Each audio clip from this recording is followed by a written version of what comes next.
Apply చేయలేదా? చేసినాం, పెట్టినాం. అందులో 2 సార్లు అంటే 2 సార్లు పెట్టినాం, 2-3 సార్లు పెట్టినాం. ఏమన్నారు? రాలేదంటారు. మీ పేరు అత్తే అయ్యా మా అమ్మమ్మ రాలేదంటారు. ఎందుకు రాలేదట? అంటే ఇప్పుడు ఇటువంటి పరిస్థితి ఉన్నప్పుడు వెళ్ళి ఇవ్వాలని చెప్పి ఎవరికి వచ్చిందో ఎట్లా వచ్చిందో గిట్లా మీకు మీ వాళ్ళకి వచ్చి మాకు రాకపోయానంటే ఏమో మాకు తెలియదు. అంజన్ అది లచ్చిరెడ్డి సార్ని అడగాలి, ఆయన రాసి పంపిండు అన్నాడు. ఎవరు అంటారు? ఆయన ఇక్కడ కోటర్స్ల మీద తిరిగేట ఆయన ఇక్కడ ఇండ్ల కాడికి వస్తాడు. ఆయన చూసి నేను ఆయనని అడిగిన ఆఫీసర్. లాస్ట్ టైం రాసుకునేటప్పుడు నేను అక్కడ దవాఖానలు ఉన్నా. అమ్మకు ఆపరేషన్ అయింది, అక్క చెల్లి ఇడికి వచ్చి ఇట్లా రాస్తాను రాట అంటే రాయించుకొని పోయినా. లేదని బాధపడి రాయించుకొని పోతే కూడా రాలేదు నాకు.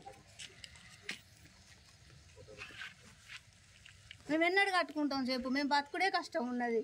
ఇల్లు అంత ఘోరంగా ఉన్నది. ఎప్పటి పట్టు ఇట్లనే బాధపడబడుతుంది. మాకేమన్నా గవర్నమెంట్ సాయం ఉన్నదా? మేము కట్టలేము కూడా. ఇప్పుడు చెప్తారు కదమ్మా వాళ్ళు, మేము అర్హులకు ఇల్లు ఇస్తున్నాము, అదే లేని వాళ్ళకి ఇల్లు ఇస్తున్నాము. మరి మీరు చూస్తాంటారు కదా. మరి లేని వాళ్ళకి ఇప్పుడు ఎవరికి ఇచ్చినట్టు ఇల్లు? ఇప్పుడు మేము అనొద్దు కానీ ఇంత వాళ్ళకి ఇచ్చిండ్రు, ఇల్లున్న వాళ్ళకి ఇచ్చిర్రు. కప్పులు తీసుకున్న వాళ్ళకి ఇచ్చినాం. ఆ కప్పులు తీసేసి మళ్ళీ కట్టుకుంటారు వాళ్ళు. వాళ్ళకు ఉన్నది ఇల్లు. అయ్యా పొన్నం ప్రభాకర్ గారు, ఇది చిగురుమావడి గ్రామంలో ఒక నిరుపేదరాలి ఆవేదన. ఎన్నిసార్లు కూడాము అర్జీ పెట్టుకున్నప్పటికీ కూడాము ఇక్కడ ఉన్నటువంటి స్థానిక కాంగ్రెస్ నాయకులు ఏ విధంగా ఇబ్బంది పెడుతున్నారో మీరు ఆమె మాటల్లో చూసిరు. ఇప్పుడు వాళ్ళకి ఇచ్చారు, 32 మందికి ఇల్లు ఇచ్చారు, చాలా సంతోషం. మేము దానికి ఏం అబ్జెక్షన్ లేదు. ఇలాంటి వాళ్ళకు ఉన్నదంటే ఇది ఉన్నట్టే. నాకు 2 బిడ్డలు, 2 అల్లుళ్ళు, 2 మనుమలు.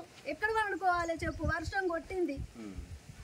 ఇలాంటి చూస్తున్నారు కదా ఏ విధంగా. పండుగ రోజు మస్తు కష్టం అయింది, తడుచుకుంటే మేము ఏడ్చుకుంటున్నాం. ఇలాంటి నిరుపేదల కన్నీళ్లు మీకు ఉసురై ఇప్పుడు స్థానిక ఎలక్షన్ లో మిమ్మల్ని ఆ ఉసురులో ఆ కన్నీటిలో వచ్చేసి ఈ స్థానిక కాంగ్రెస్ నాయకులు కొట్టుకుపోతారని చెప్పేసి అసలు అత్తది అనుకున్నా. ఎందుకంటే లేని వాళ్ళకి ఇస్తారు అనుకున్నా నేను. మాకు రాలే. వికలాంగులు మేము ఇద్దరం.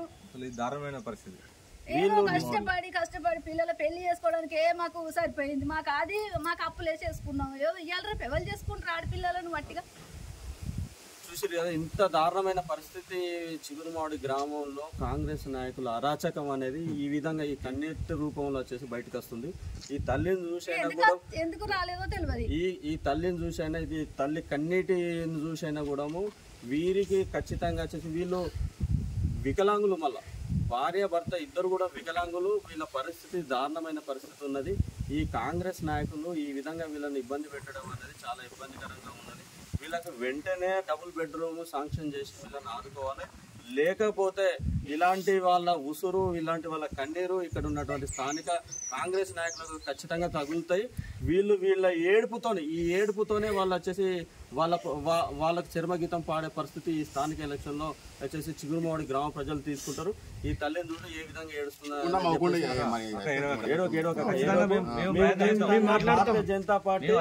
భారతీయ జనతా పార్టీ మీకు మద్దతుగా ఉంటది అక్క. భారతీయ జనతా పార్టీ మీకు మద్దతుగా ఉంటది. ఇల్లు వచ్చేరాక కాంగ్రెస్ నాయకులను వాళ్ళపై మేము పోరాటం చేస్తాం. నీకు ఇల్లు వచ్చేటట్టు మేము చేస్తాం. మీ పక్షాన భారతీయ జనతా పార్టీ ఉంటది. మీ పక్షాన పేదల పక్షాన వచ్చేసి భారతీయ జనతా పార్టీ ఉంటది. బండి సంజయ్ అన్న ఆశీర్వాదంతో రేపు స్థానిక ఎలక్షన్ లో మీకు ఇల్లు ఇచ్చే ప్రయత్నం మేము చేస్తాం. తప్పకుండా మీకు ఇల్లు వచ్చే విధంగా ఉంటుంది. నువ్వు ఏడోగాక నీ కన్నీటిని చూడడానికి మేమంతా మా భారతీయ జనతా పార్టీ కార్యకర్తలు నీ దగ్గరికి వచ్చి నీ కన్నీటిని ఓదార్చడానికి మేము వచ్చినామని చెప్పేసి ఈ సందర్భంగా మీకు తెలియజేస్తున్నాం. మీకైతే ఎవరైతే మిమ్మల్ని అయితే ఇబ్బంది పెట్టారో వాళ్ళను ఖచ్చితంగా నడి బజార్లో చౌరస్తల మీద వాళ్ళని బయటికి లాగుతాము, బయట పెడతాము. వాళ్ళు చేస్తున్న అరాచకాలు, కాంగ్రెస్ నాయకులు చేస్తున్న అరాచకాలు ప్రతి ఒక్కరికి పోయే విధంగా మేము భారతీయ జనతా పార్టీ నాయకులుగా, కార్యకర్తలుగా చేసి ప్రజలకు వివరించే కార్యక్రమం మేము చేస్తున్నాం. దయచేసి నువ్వు ఏడవద్దు. మా బండి సంజయ్ గారి ఆధ్వర్యంలో, బండి సంజయ్ గారి ఆశీర్వాదంతో రేపు స్థానిక ఎలక్షన్లో మేము గెలిచి మీకు ఖచ్చితంగా ఇల్లు పెట్టించే బాధ్యత నేను తీసుకుంటాక. ఏడో ఓకేనా?